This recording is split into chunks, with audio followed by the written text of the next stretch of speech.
Okay, so let's take a look. They're going to grade how we did so far. I wonder if are they going to split it? Yeah, they do split it. Okay, so here's a look. Nice. A plus for Neighbors, B plus for Chris Jenkins, Spencer Rattler, B plus, A minus for Christian Mahogany. Pritchett gets a B minus and a C for Guarendo, but overall A minus. So they put you in top 74 of New York Giants mock drafts. Look at that, good work.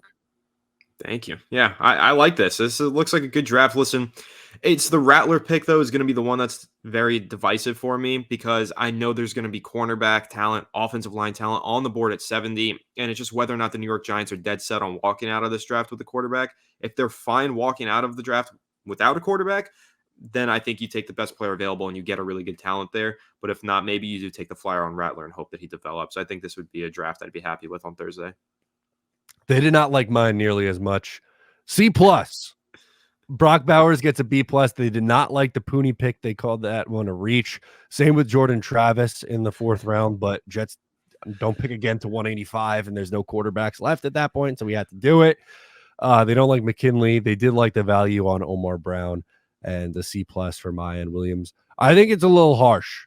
I think that the C plus is a little harsh here.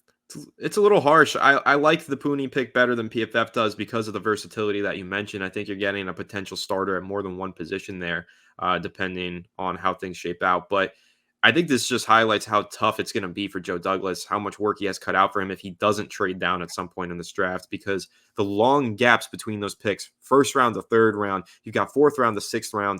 It's going to be really, really difficult to shape the draft board properly here and hit on your talent. So I'm still a huge advocate for Joe Douglas trading down, whether it's in the 1st round or maybe in the 3rd, just to add an extra 5th, whatever it is. I think this is a good exercise to highlight how difficult it's going to be to have a consistent draft board if you're the New York Jets. So maybe PFF has a Jets bias because this still ranks top 91% of Jets drafts, apparently. And it got a C plus on it. Something's fishy here. I don't pretend to understand the inner workings of the PFF mock draft machine.